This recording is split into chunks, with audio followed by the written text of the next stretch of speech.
नमस्कार, उत्सव चैनल पर आपका स्वागत है। आज हम माँ ब्रह्मचारिणी की कथा सुनेंगे। नवदुर्गा का दूसरा स्वरूप ब्रह्मचारिणी है। ब्रह्मचारिणी दो शब्दों से मिलकर बना है, ब्रह्म और चारिणी। ब्रह्म का अर्थ है तप और चारिणी का अर्थ है तप का आचरण करने वाला। कहा जाता है कि माँ ब्रह्मचारिणी का स्वरूप बहुत ही भव्य है और इनके दाहिने हाथ में जप की माला तथा बाएं हाथ में कमंडल है। अपने पूर्व जन्म में जब ये हिमालय के घर में जन्मी थी, तब ब्रह्मा जी के मानस पुत्र नारद जी के उपदेश से शिव जी को पति के रूप में पाने के लिए माँ ने कठिन तप किया था और इसी कठिन तप के कारण माँ का नाम तपश्चारिणी भी पड़ा। इन्होंने कई हजार वर्षों तक घोर तपस्या की थी। 1000 वर्षों तक माँ ने केवल कंदमूल और फल खाए थे और इसके बाद 100 वर्षों तक वह केवल शाक पर ही निर्भर रहीं।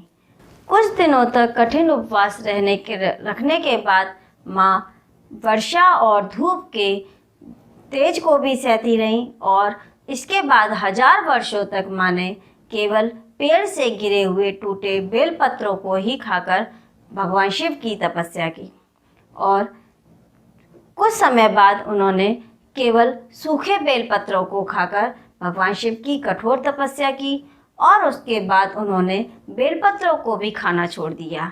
माँ ने कई हजार वर्षों तक निराहार और निर्जल शिव जी की कठोर तपस्या की और जिसके कारण इनका नाम अपर्णा भी पड़ा।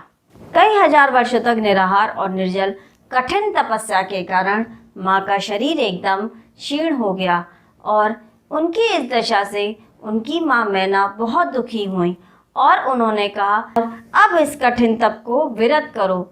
और इस कठिन तप को विरत करने के लिए उन्होंने माँ को उमा नाम से आवाज़ दी। तब से माँ का नाम उमा भी पड़ गया। उनकी कठोर तपस्या से पूरे विश्व में हाहाकार मच गया और सभी देवता, ऋषि, सिद्धगण सभी उनकी तपस्या से प्रसन्न हुए और माँ की बहुत सराहना करने लगे।